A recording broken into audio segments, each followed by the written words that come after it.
Eugene Robinson is the chair of the Pulitzer Prize Board, also associate editor of the Washington Post. He joins us now from Washington.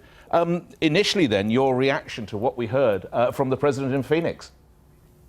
Well, it worries me, and speaking with my Pulitzer Prize hat on right now, these kinds of attacks, we're used to politicians running against the media. That's a standard sort of technique, and we have thick skin. If you're a journalist, you ought to have a thick skin. That's fine. President Trump's rhetoric is something we have not heard. He has referred to the media as enemies of the American people. He has said, as he did last night, they don't love their country. They don't want to make America great. They don't want to let us make America great. And he has escalated the rhetoric in a way that frankly worries me. That it could be dangerous, and it's very troubling. And I think it's something that we need to speak out about. Define dangerous. Well, you perhaps are familiar with the Pizzagate story. Do you know that whole story? The emails of Hillary Clinton's campaign chairman, yes, John Podesta, were hacked, and a lot of them were about ordering pizza, because that's what political campaigns do. People, yes, work into the night, they miss dinner, they order pizza.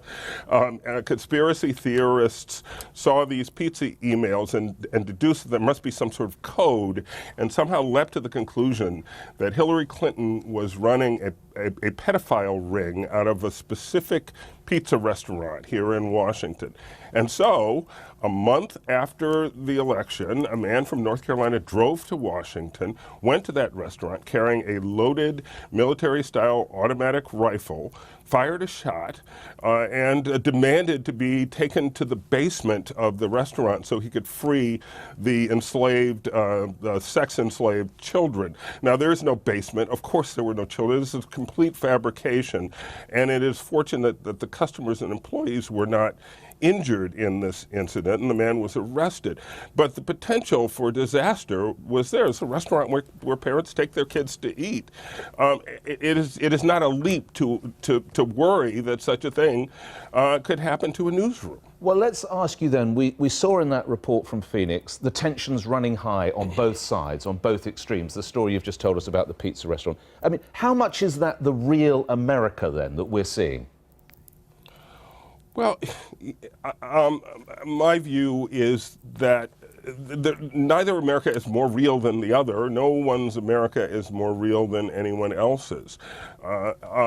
Here's what bothers me. It seems to me, in the piece that your correspondent did, at one point there was an argument on the street over statistics and over facts, and we ought to be able to agree on that. The Pulitzer Prizes have been around for 101 years, and all the journalists and playwrights and authors and poets and composers who have won Pulitzer Prizes shared one thing in common, which is that they were all engaged in a search for the truth, and we must believe that there is truth, that truth does exist, and that it can be ascertained as near as possible, and that perhaps we can agree on at least what the facts are, and then let's argue about them. But let's agree on what the facts are, and now, sadly, that sort of consensus about literally a chronicle of events, an encyclopedia of facts, that consensus, frankly, seems to have broken down here.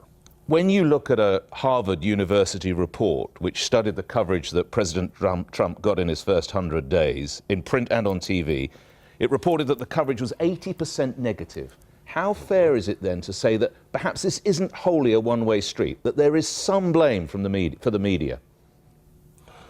I suppose it's a matter of degree. I mean, I certainly can't or wouldn't defend every single story that has been written, but this is a president who speaks in ways no president has, including total disregard at times for fact, and that is just the truth. And so if he does it again and again, if he does it 4 times in a day, which is not uncommon, then it will be reported 4 times in a day, and the 5th story will report that he said something that actually is based in fact, and so there you have your 80% negative and your 20% positive. It's an unusual situation, granted, but what are we to do except report the facts as we know them? Well, that's what you and your colleagues must do. How much are you and your colleagues in the press and the media generally, how much are you almost victims here of some kind of cultural conflict that's being played out? I don't think we're victims at all. I think we are, we are certainly privileged to do what we do. I've done it my entire career, and I think journalism is an incredible way, an incredibly fulfilling way of seeing the world, and I think it provides a real public service. But yes, there is a cultural divide in the United States. I'm not sure we fully understand its dimensions and its potential staying power, but it exists, and we'll report on it and try to understand it and try to help Americans understand it. And is it in any way fueled, or to those who would suggest it's possibly fueled by a bitterness? The position that the media enjoyed up until this president was pretty strong, but now we have a president who takes to Twitter, who goes over the heads of you and your colleagues. How much is that fueling it from the media side?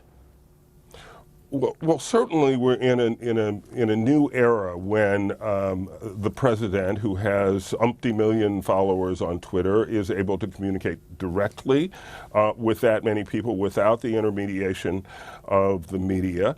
That is something we all have to get used to. We also have to get used to the fact that on the web, the traditional barriers of entry to be a major player in media have fallen. So you don't have to build a printing plant and buy ink by the barrel and paper by the ton and hire pressmen and all of that. In fact, you set up a website, and on the web, we're all equivalent, basically. And so that's a new environment, and we have to sort of live by our wits and trust that the cream rises to the top. Briefly, is this sustainable?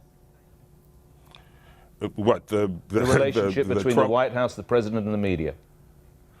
Well, it will be sustained because there will be the White House and there will be the media. The relationship, I hope, matures and cools off some, but we will have to work through this because neither of us is going anywhere.